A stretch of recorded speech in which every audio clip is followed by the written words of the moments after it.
planificación, una falta de planificación hacia el futuro y que tienen que estar acelerando sus planes. Y por el otro lado también estamos en medio de que, como todos los imperios en su declive, son mucho más peligrosos que incluso en su etapa más próspera. Entonces creo que tenemos que tener todos estos puntos en cuenta respecto a lo que ya son 48 horas del mandato de Donald Trump, y que ya ha dejado muchos análisis por realizar. Tadeo, desde tu perspectiva, ¿tú ves que sea realizable, posible, la meta, la ambición de Trump, primero de hacer efectivo durante su mandato el control u ocupación o reocupación de Panamá a través del control del canal, el cual tuvieron administrado hasta 1999? ¿Ves posible también el escenario de una expansión territorial de los Estados Unidos durante estos 4 años, tomando en cuenta que más que anexarse a Canadá puedan adquirir por medios de compra forzada o también por medios de fuerza territorios como Groenlandia, tomando en cuenta que hay una población pequeña, se trata de un estado que lo administra, lo controla como Dinamarca, pero que por muy lejos tendría la capacidad de resistir la posibilidad de una embestida por parte de los Estados Unidos, aun cuando se trate, hay que remarcarlo así, de un aliado de la OTAN. ¿Tú ves la posibilidad de que él pueda concretar esta meta o estamos ante la iniciativa de normalizar una idea de expansión que se pueda concretar más adelante con otros periodos presidenciales? Bien, primero que nada hay que hablar que de facto Estados Unidos controla Panamá, no el canal de Panamá, Panamá como país. Recordemos que tras aquella invasión a Panamá, en los cuales quitaron al presidente Noriega, presidente que, puestos por ellos mismos, por cierto, y financiados por ellos mismos, destruyeron toda estructura de defensa y de ejército panameño, de tal manera que no existe algo tal cual como el ejército de Panamá. Además, sabiendo también todo lo que no es un secreto a voces lo que representa Panamá para el lavado de activos, el lavado de dinero a nivel internacional, una guarida fiscal, un paraíso fiscal, que esto ya ha quedado claro en muchas ocasiones, principalmente con los Panama Papers, por lo cual lo de Panamá, vamos a decir que más un circo, que en realidad lo que apunta es a una preocupación mayor de Estados Unidos, que es la República Popular China, a la cual Estados Unidos y Donald Trump en sus discursos ha enfilado todos sus cañones en contra de la República Popular China. Entonces, lo de Panamá hay que leerlo bajo la óptica de una guerra mayor en contra de la República Popular China y también de la clásica bravucodonería, estas palabrería fácil que saca Donald Trump de hablar más de lo debido, pero que a la misma vez, conociendo a Estados Unidos, no nos tiene que sorprender absolutamente nada de sus acciones también injerencistas dentro de Panamá. Por el lado de Panamá. Por el lado de Groenlandia, yo creo que esto ha sido una guerra de palabras y que prácticamente el mismo gobierno de Dinamarca ha dicho que si bien Groenlandia no está a la venta, lo que se puede hacer es negociar ciertas posiciones. Por ende, ya desde el vamos han renunciado a todo tipo de soberanía de Groenlandia. Incluso ministros del gobierno de Groenlandia han dicho que están abiertos a todo tipo de cooperación con los Estados Unidos. Entonces, de facto, también estamos hablando de un control total sobre Groenlandia, los cuales ya lo tenían a base de bases militares. Pero lo que es importante, ¿por qué Groenlandia? ¿Por qué esta agresión también contra Canadá? Pues la guerra por el Ártico, el cual también hay que tener en cuenta que en los últimos ejercicios militares de Estados Unidos, sus misiles intercontinentales de tipo Minuteman no han logrado todos los desarrollos que ellos quisieran, y que es mucho más fácil llegar a Rusia y llegar a China desde el Ártico que llegar desde, vamos a decirlo, cruzando los océanos. Entonces, esa perspectiva de Canadá, esa perspectiva de Groenlandia, va más bien en un escenario de seguir aumentando la presión constante en contra de la Federación Rusa como también de la República Popular China. Hay que entenderlo bajo la órbita de la geoestrategia y también reconociendo que Groenlandia tiene importantes recursos minerales y que incluso uno de los principales asesores del gobierno de Donald Trump dijo no es por la población de Groenlandia, es por sus recursos. De una manera tan descarada, hablando de esta manera, pues bueno, ahí se ven las claras intenciones, en los cuales tiempo anteriores Estados Unidos lo disimulaba un poquito mejor, vamos a decirlo, y ahora sin tapujos dice claramente de una manera descarada, de una manera inmoral, todas sus pretensiones y todas, bueno, sus proyecciones hacia adelante, las cuales creo que desde el vamos viola absolutamente todo lo que podríamos llamar el derecho internacional, los cuales, bueno, últimamente digo, estudié muchos años todo lo que tiene que ver con relaciones internacionales, el derecho internacional, para que después vengan estas personas y borren absolutamente todo únicamente con sus palabras. Tadeo, estamos conversando con Tadeo Castiglione, analista internacional, está en sintonía de la 104.9 FM Venezuela News Radio, 14:30 o las 2:38 de la tarde, son más de las 9 de la noche allá en Moscú, con Tadeo Castiglione, que se conecta en directo con nosotros para revisar los aspectos relevantes del discurso de Donald Trump. Un Donald Trump que te quiero preguntar si tú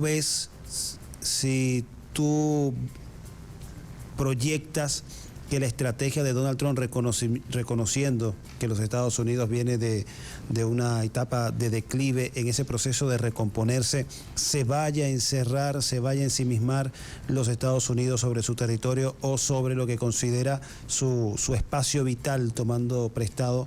el concepto que emplearan los nazifascistas previo a la Segunda Guerra Mundial, o lo ves todavía manteniendo ese pulso contra China, buscando la forma de cómo dividir ese eje Beijing-Moscú, acercándose hacia Putin y tratando de intervenir, tratando de pacificar, de terminar la guerra en Ucrania? ¿Cómo ves que vaya a ser la proyección internacional de Donald Trump? Es un poco de todo lo que mencionaste. Si bien esta política de Donald Trump aplica medidas proteccionistas económicas hacia lo interno de Estados Unidos para revitalizar el motor industrial norteamericano, esto no quiere decir que sea pro movimiento obrero o pro trabajadores, sino más bien la maquinaria del Silicon Valley, la maquinaria también del motor industrial americano que ha venido en declive. Creo que por un lado van a tomar medidas proteccionistas, que respecto a esto van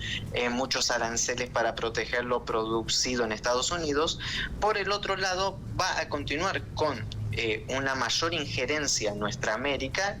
Recordemos, la designación de Marco Rubio no nos tiene que sorprender. Volver a colocar a Cuba en la lista de países supuestamente terroristas, cuando Estados Unidos, bueno, creo que nos llevaría horas y horas hablar de todos los financiamientos de Estados Unidos hacia movimientos verdaderamente terroristas. Entonces creo que va a haber una gran embestida en contra de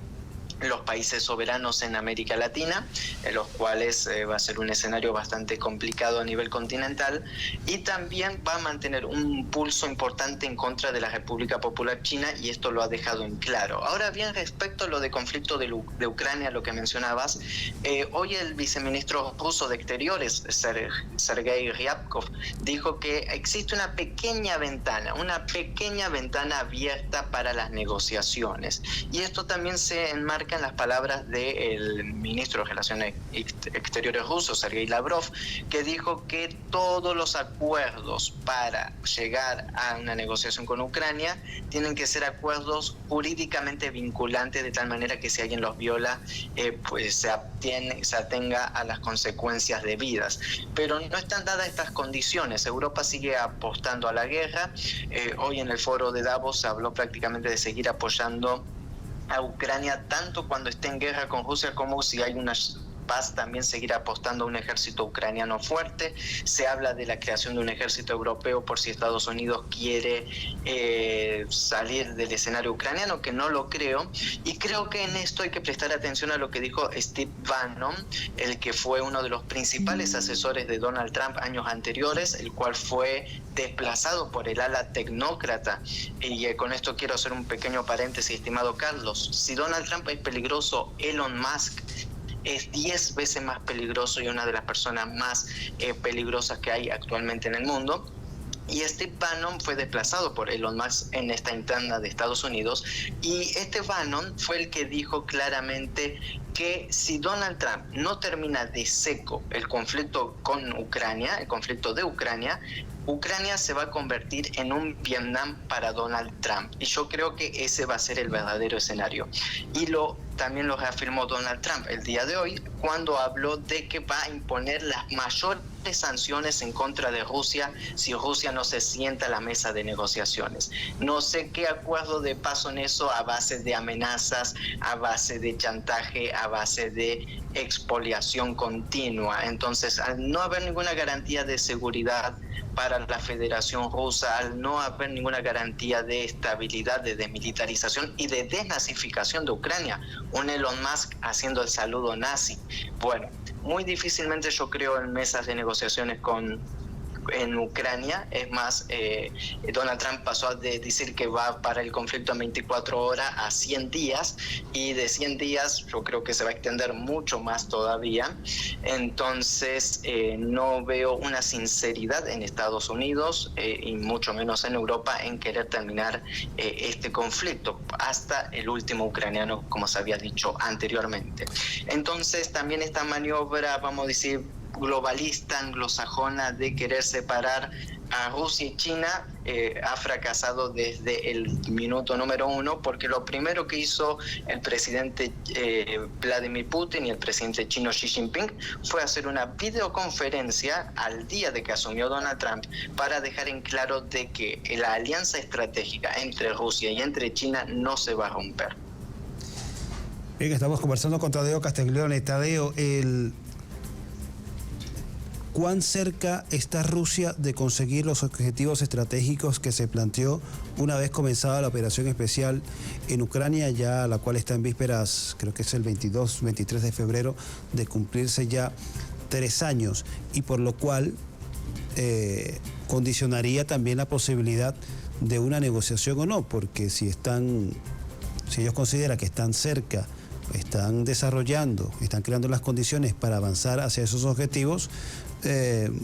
muy al contrario, buscarán un acuerdo para terminar en la mesa con el conflicto ante un interlocutor, ante otra parte que no ha sido confiable históricamente en cuanto a la negociación y el cumplimiento de acuerdos.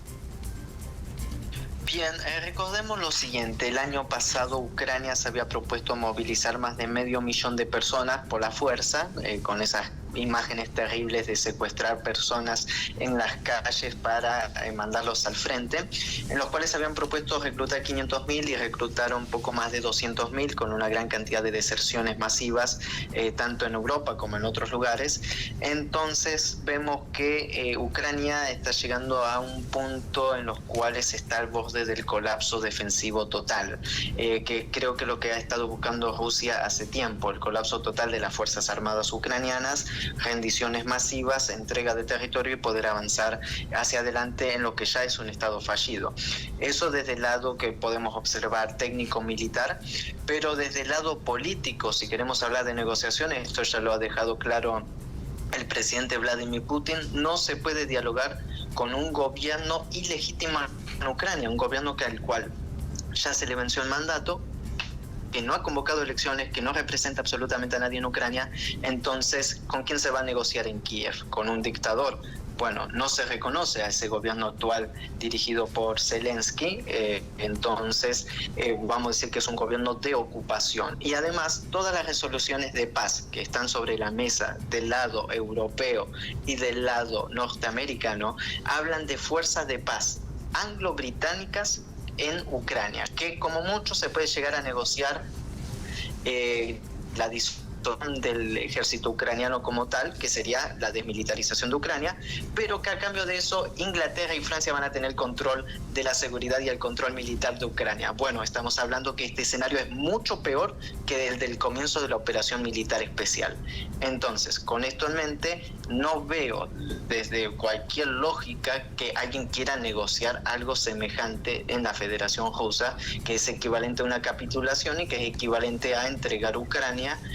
a la OTAN prácticamente, con todo lo que esto significa, y con un plan de Donald Trump que dijo que Ucrania se va a adherir a la OTAN dentro de 20 años, que es la única seguridad que se le puede dar a la Federación Rusa. Bueno, esto es prolongar el conflicto hacia el futuro y a la vez permitir que Ucrania,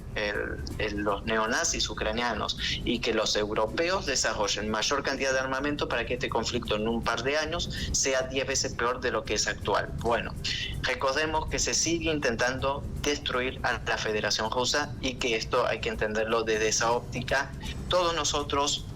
estimado Carlos, estamos a favor de la paz, pero no podemos ser tontos en la interpretación de los acontecimientos globales, los cuales son muchas veces más complejos y que van por afuera de nuestro deseo más grande de la paz, y más entre una nación que es hermana, vamos a decirlo, Ucrania y Rusia. Ucrania es parte integral de la Federación Rusa, es una guerra fratricida inventada desde el exterior con tal de debilitar a la Federación Rusa. Esto todos los rusos lo entienden, muchos tienen, la gran mayoría, parientes en Ucrania, y esta situación es totalmente impuesta desde el exterior, y quienes las pueden frenar es desde el exterior, y si desde el exterior no lo quieren frenar, bueno, se continuará hasta que se cumplan todos los objetivos.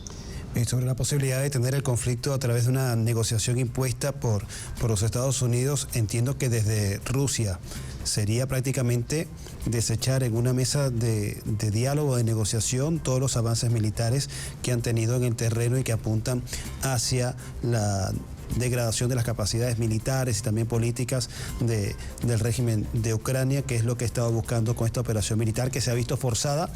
por las condiciones de incumplimiento de compromisos y de acuerdos por parte de Occidente y de Ucrania, y sobre también las características de conflicto fratricida prácticamente entre Rusia y Ucrania. Creo que una oportunidad,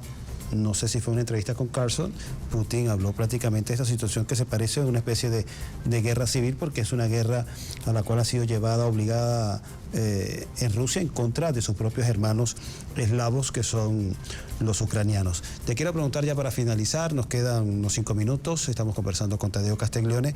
justamente sobre lo que mencionabas antes de este punto de hablar de Ucrania, que es sobre Elon Musk. ¿Por qué es más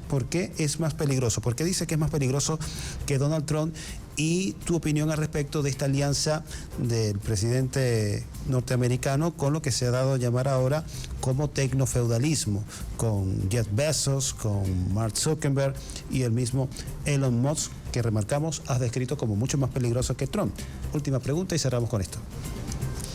Bien, una pregunta muy amplia que no me va a alcanzar los 5 minutos, pero vamos a hacer un esfuerzo, estimado Carlos.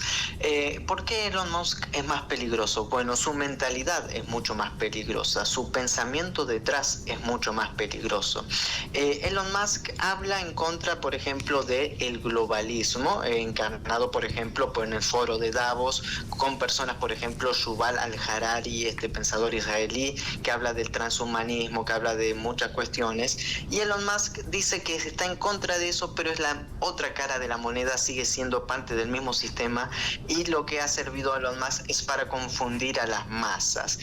Alguien que se ve carilindo, vamos a decirlo, alguien que habla con tanta orgullo y con tanta espontaneidad, pero pareciéndose a alguien muy popular, una estrella del rock, podríamos decirlo, lo que sea, pero que detrás de él lo que se está tratando de implementar son políticas de control global en su máxima expresión. Todo lo que representan sus desarrollos desde Neuralink, proyectos de crear chips para implantar en el cerebro de las personas, que supuestamente van a ayudar a las personas, pero que en realidad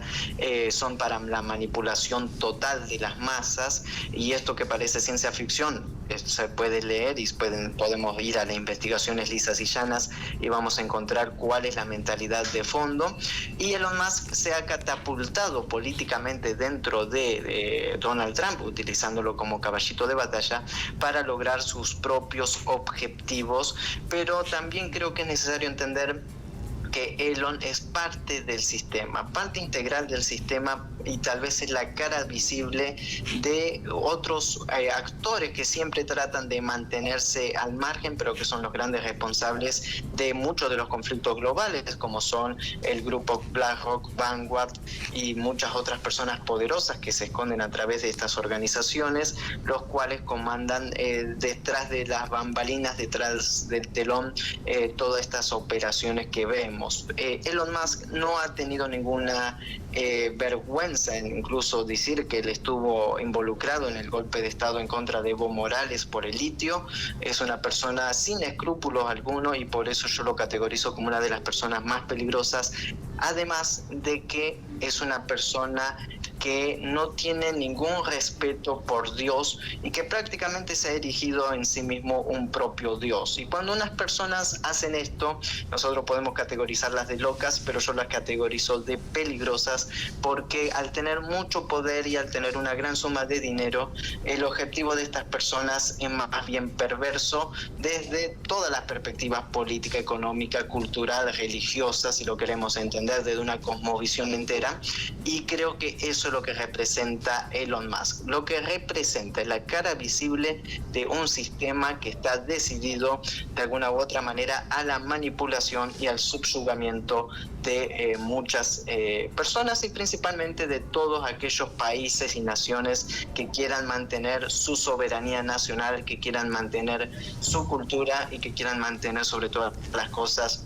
un pensamiento propio. Lo que se busca es la cancelación de toda disidencia, y esto incluso lo dijo Javier Milei, amenazando con que va a perseguir hasta el último rincón de la tierra a todos los que no piensen igual que esta supuesta libertad que ofrece personas como Elon Musk. Bien, era el análisis de nuestro invitado internacional en la jornada de hoy, Tadeo Castiglione, desde la ciudad de Moscú, atendiéndonos como siempre para revisar estos temas de la actualidad internacional con una visión holística, profunda sobre estos fenómenos, estos eventos, los cuales que tenemos que abordar con una perspectiva analítica y con los conceptos adecuados, más allá de decir que Elon Musk o Trump, como muy popularmente se suele despachar, son locos. No son locos, son personas que representan a un proyecto político, un proyecto mesiánico, un proyecto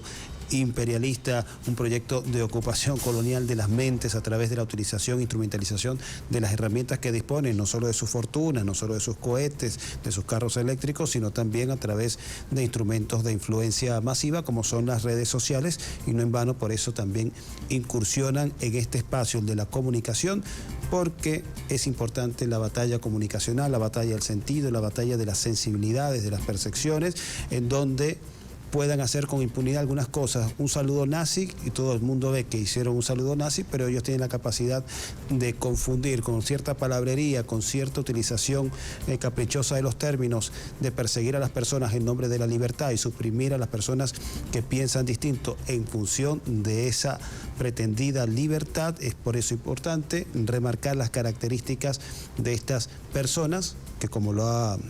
sintetizado, resumido Tadeo Castiglione, no son locos, son peligrosas. Es el caso de Elon Musk y de lo que viene describiendo Donald Trump, que tiene como aliado fundamental al presidente o el CEO de Tesla y de X, que va a llevar la gestión o la dirección de un departamento de eficiencia del gobierno. Son las 2:56 de la tarde, hemos llegado al final de este espacio de En Contexto Radio, agradeciendo a Tadeo Castiglione por su participación, como siempre, en este programa y para Venezuela News Radio. Nos despedimos, señor Ricardo Miranda de los controles, a todos ustedes muchísimas gracias, nos vemos y nos escuchamos el próximo miércoles de 2 a 3 de la tarde.